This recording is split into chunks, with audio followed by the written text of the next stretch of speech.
Have you ever tried to cut down a tree, but the tree tips back the wrong way, pinches your saw, and gets your saw stuck? That can be a real pickle because it gets you into a real pickle. I'm going to show you a few techniques you can use to get yourself out of that pickle. Before we can get ourselves out of a pickle, we need to get ourselves into a pickle, which I'm going to try to do with this tree. I'm going to start cutting this tree, let it tip back the wrong way onto the saw, which it looks like it wants to do. It'll get us into a pickle, then we can see if we can get ourselves out of that pickle. Down here it's obviously leaning that way, but up above it curves around that way and there's more weight on that side. I'm pretty sure the net lean is that way, but pretty sure is not always the same as 100% sure. We'll see what happens.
Huh. That's not how that was supposed to go. It went the wrong way. Actually, it went the right way, but the right way is the wrong way. Now what do? This pretty much ruins the video I had planned. I think it's going to be too heavy to stand it back up. I've been waiting a long time to make this video, waiting until I found a tree that was leaning in the wrong direction just a little bit that I wanted to cut down. I've been looking at this one the last few months since I noticed it was dying, trying to figure out just which way it was leaning. It looked like it was leaning that way, but it was really hard to tell. Like I said, I'm pretty sure it's leaning that way, but I wasn't 100%. And as they say, 1% doubt does not equal 100% faith. In this case, I don't know what I'm saying there. It went the right way, which was the wrong way. Which is why I set up one camera in that direction, just in case, so at least we would get to watch it fall down and go boom.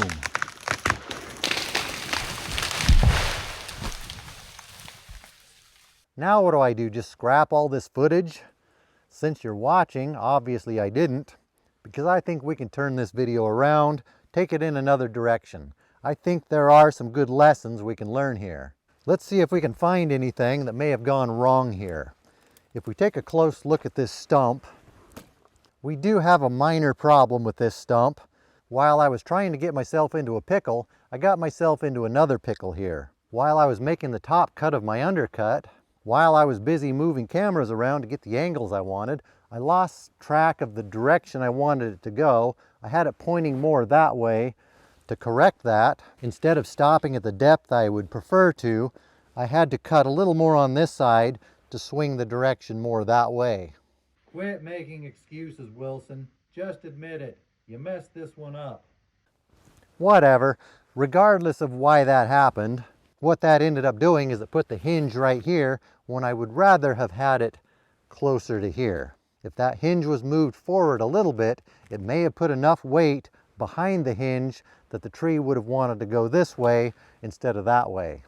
As I was making that cut, realizing how deep I was going to have to go to correct that situation, I was thinking, I may be getting myself into a pickle I don't want that's going to keep me from getting into the pickle I do want.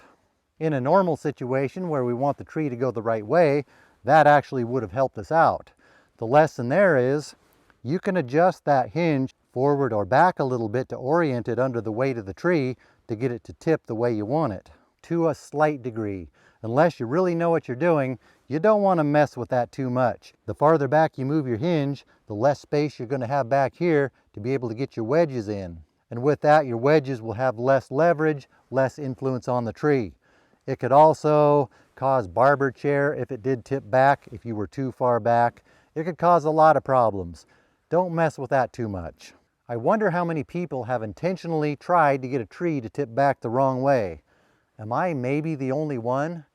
My guess is that population is pretty low. Maybe somebody had some reason to do that somewhere. If so, it was probably some weirdo on YouTube. What else can we learn from this? It really looked like this tree was leaning in that direction, but trees can be deceiving, especially when they have a little bit of a whoop-de-doo to them. That is why, as soon as we start making our back cut, as soon as we have enough space in here to do so, we want to put a wedge in here. Being careful that we don't get it so far in here we hit our chain. We want to get it in there just enough to keep the tree from tipping back the wrong way in case we misjudge it. Even if we think we are pretty sure it's going to go the right way, in that case the word pretty is what we call a qualifier. A qualifier is a word we use to make the next word we say null and void, or at least it takes away some of that word's oomph. When we say, I'm pretty sure, what we're really saying is, we're not sure. As you cut deeper into the back cut, you can stop, follow it in with the wedge, until you get it to a point where you know it's deep enough to hold the tree if it tries to tip back. If it's a big heavy tree, it's not a bad idea to put multiple wedges in. Getting a wedge or wedges into your back cut as soon as you can is like an insurance policy. It can protect you in case you misjudge the lean of the tree. You should almost always do it. There I used another qualifier. Almost. Almost makes always, not always. You should always do it. Unless the tree is obviously leaning in the right direction without a shadow of doubt, that's where qualifiers come in. You shouldn't always do it. You should just always do it in the times when you should always do it. What else can we learn from this? Maybe we learned that life sometimes rears its head and things don't always go the way you want them to. I don't think we need this video to tell us that though. Life in general can be pretty good at reminding us of that. I know this could be a really good reminder that even if you are pretty sure you know which direction the tree is going to go, you should still park your vehicle, park your kids, wife, husband, at least one tree length away from the tree you're cutting down. Preferably more than a tree length, because that tree might hit something like another tree, knock that tree, which can extend its reach. We didn't have a problem here. I just parked it here for the effect, for the visual effect. If you have a bunch of heavy equipment you need to unload to cut the tree down, for example, if you're using jacks or something like that, it can be tempting to park close to the tree if you're pretty sure it's going to go the right way. But remember, pretty sure is not the same as sure. In a case like that, it's best to park your vehicle over there, unload the equipment, then move your vehicle away from the tree, then cut the tree down. That may seem obvious, but what? We don't always do what's obvious, especially when we think it might save us some work. Now I need to move this thing out of the way so I can move this thing out of the way. And look what this tree did. It soiled my new road with pine needles. All for nothing, for a failed video. Just another reminder, life doesn't always go the way you want it to. So make sure you put those wedges in as soon as you can so you can make things go the way you want them to. Good way to take life by the horns. Although that wouldn't have helped me out here because I wanted it to go the wrong way.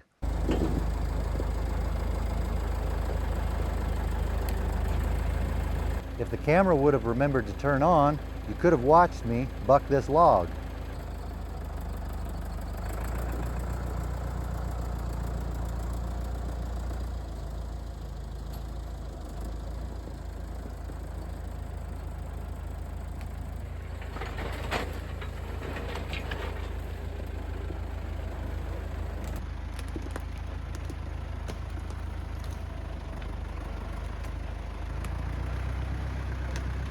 Now that I got this road opened up again, we can go try to find another tree I can use to do this video I've been wanting to make.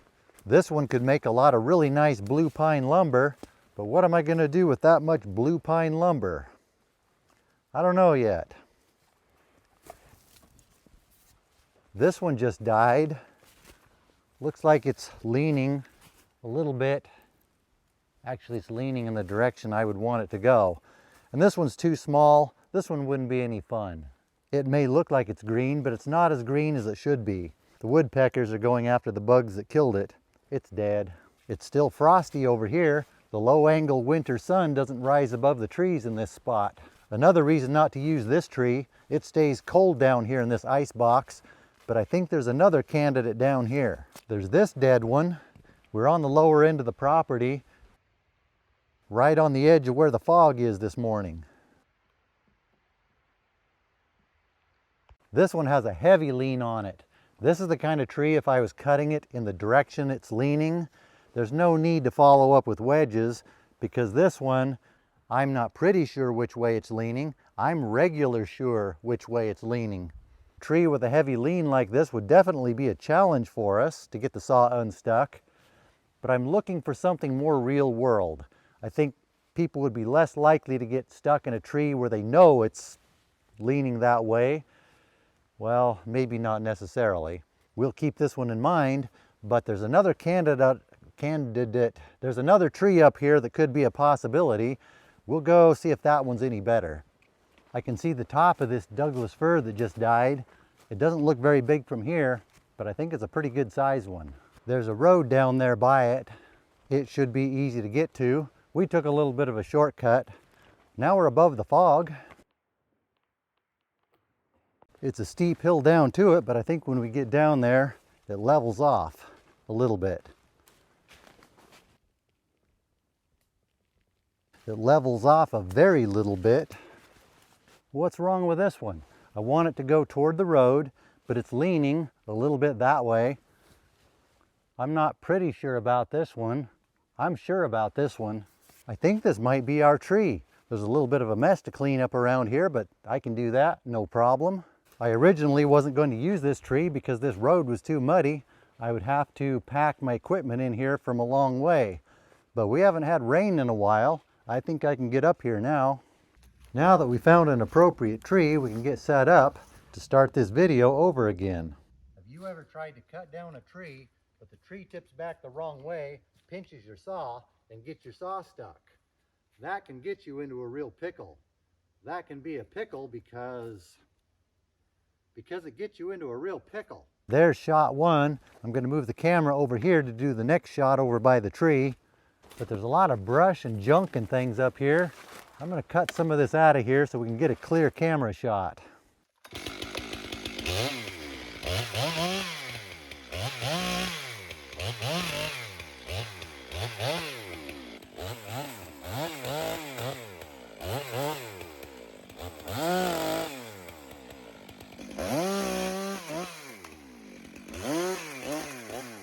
There, now we have some room to move around here and we can see what we're doing. This madrone is going to be a problem though. These two trees tried to grow in the same spot at the same time. We're going to have to get that out of the way.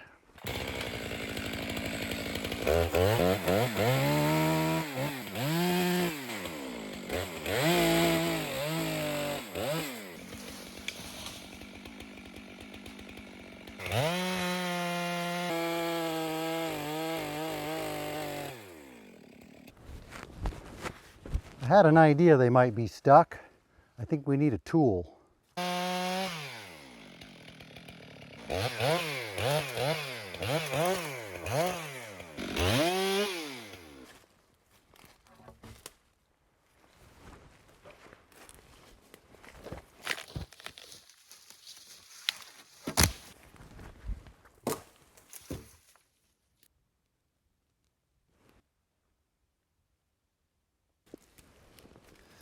That gives us a cleaned up working area so everybody can see what's going on. Now we can do our second shot. I'm going to show you a few techniques you can use to get yourself out of that pickle. Before we can get ourselves out of a pickle, first we need to get ourselves into a pickle. I'm going to start cutting this tree, let it tip back on the saw, then we can see what we can do to get ourselves out of that pickle. Cut. I think those takes went well, but I think that needs to be its own video. I'm going to continue those on a different video because this one, I don't know what you call this one. It just, is anybody still watching? The sun angle's getting really bad here. I'm going to quit for today, go edit this video. Then I'll come back here tomorrow, continue with this one. When this one comes out, you can watch this one when it comes out. This low angle winter sun can be rough for lighting. For the one or two of you who might still be watching at this point, nice of you to humor me and put up with this video. I have a bunch of other chainsaw technique videos. I'll put the playlist of that up here, and maybe I have a regular getting your chainsaw stuck video. I'll put those up here. That should keep you busy until that next video comes out.